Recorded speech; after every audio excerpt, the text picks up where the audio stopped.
think that the tax is part of the social contract between the people and the government. And once you pay tax, you have the right to ask questions. You have the right to say, what are you doing with my money? Now, I think this government, in terms of how we handle money, we have shown that we have integrity. We've also shown that we've built controls. We don't assume anything. For example, before, budget was in finance.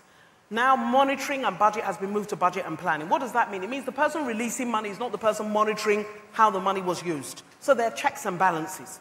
And we will continue to improve on value for money. And, I mentioned to you, for example, the airport project. We called Julius Berger. How long will this take? After we negotiated with him, here's your money. Go and do the work. So money had been released for that airport in the past. It was never done. So I think this culture of value for money, of integrity, coupled with the fact that people are watching like never before, I think we will continue to build that trust, and people's willingness to pay taxes and do the right thing will improve. So the next question is, we all agree now that Nigeria actually experienced a recession last year and perhaps is still in a recession. But the argument is to get out of a recession. Some believe that it will take almost a doubling of production capacity to get out of a recession, especially doubling capacity in the manufacturing sector. So what's the government doing to support that? We've already started moving out of recession. And I'm pleased that all the multilaterals, whether the World Bank, whether the IMF, there's a consistent consensus that we're moving out of recession. The question is, what type of growth are we moving into?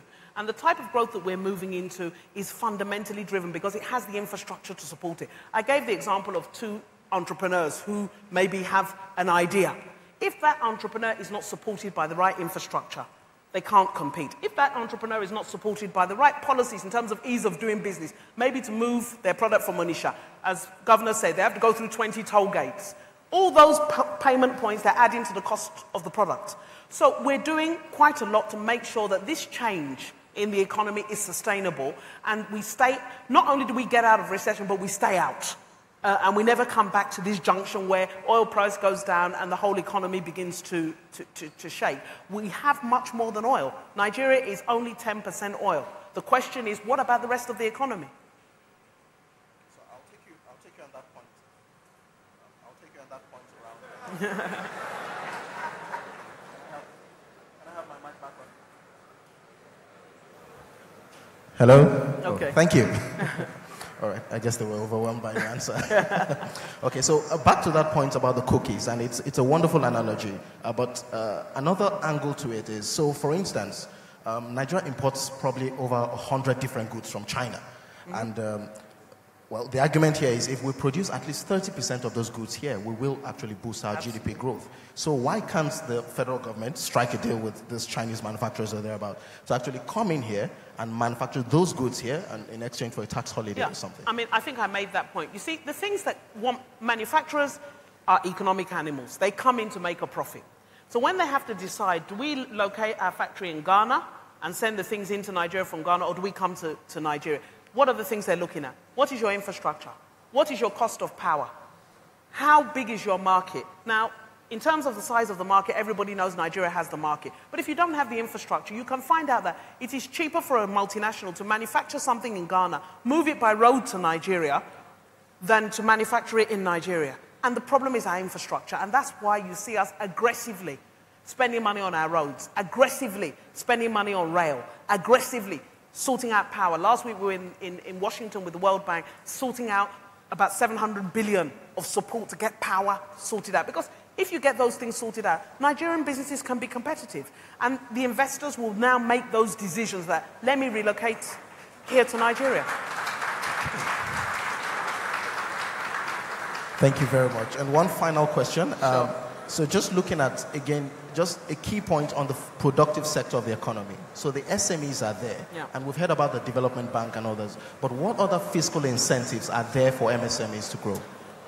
The SMEs really are the engine room of the Nigerian economy, and that's where the growth is really going to come from. Now, I've talked to you about Development Bank of Nigeria. I've talked to you about infrastructure, because the people who suffer most from the lack of infrastructure are the SMEs. Most of them are one-woman and one-man local governments.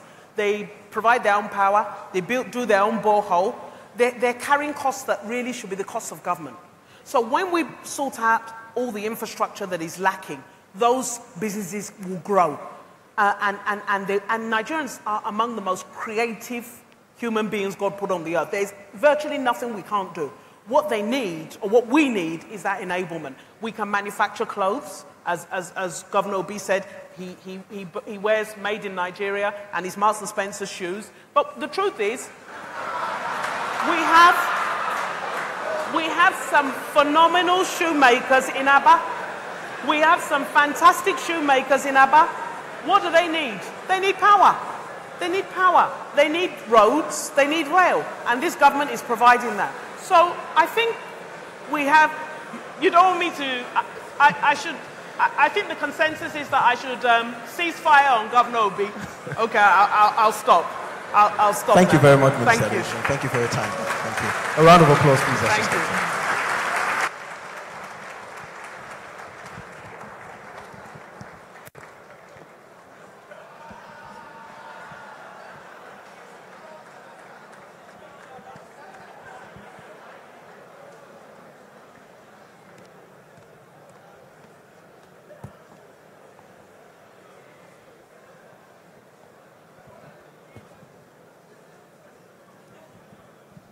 Thank you very much. And thank you once again to all of our speakers. It's been beautiful. Please put your hands together for every single person who has talked to us today. It's been wonderful. Please avail yourself of the opportunity of getting the message. I'm very used to church messages, so it's not the messages, the speeches of all of our speakers using the link on the screen, so you can download and listen after. There were lots of insightful tips from the very first session that are personally useful for me and should be for you as well. So please feel free to do that. There are also stands for some of the speakers so you can get more resources. And then remember, we're streaming this live on Facebook at the platform Nigeria. You can also tweet at us at the platform NG on Twitter, using the hashtag NG Economy as well. It's also live on channels for those of us watching from home as well who couldn't make it into the hall. Thank you once again for coming in the rain. I think there's one beautiful thing that the rain does for you. It also keeps your audience in place. Sometimes people aren't able to walk about as much as they would have wanted to, but this is really the program of the platform. We power through from the first speaker to the end. And then when you see me pause, it's because there's another part of the broadcast, which is the panel discussion that we need to cut to. And so we sync when we come back on air.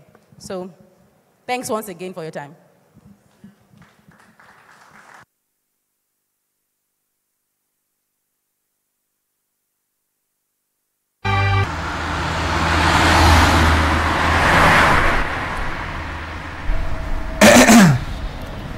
Hello!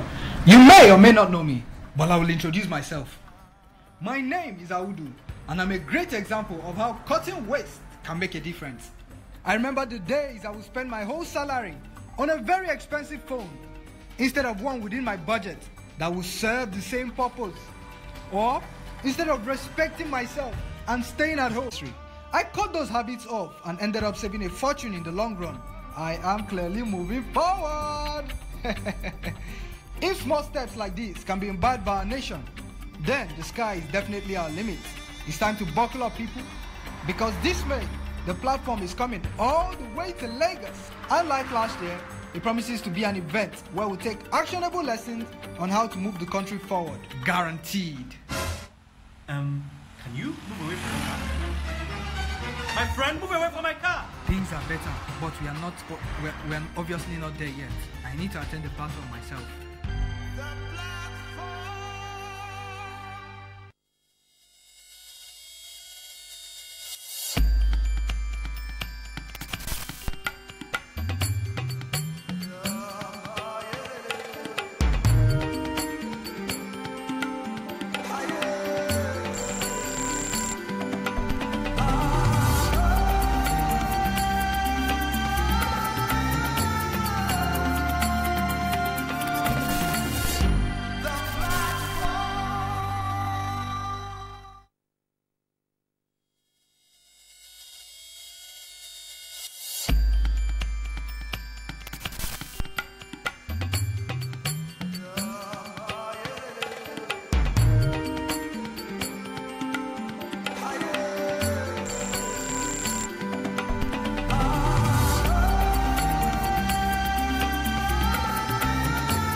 Now, for those of us on social media, remember you can publicize this event even more. So maybe how many of us have gotten tweetable tweets so far? How many of us have actually posted something on Twitter? How many of us are on Twitter? This message out, the more the impact. And we know that that's the way to actually drive change that is organic. So please feel free to, with this as possible, share on Facebook, on Twitter. Is this Snapchatable? No. But then Snapchat, Instagram, take a picture or whatever. Please just share as much as possible as you can. And also, we are generating content as well, so please feel free to retweet and basically make the message even louder.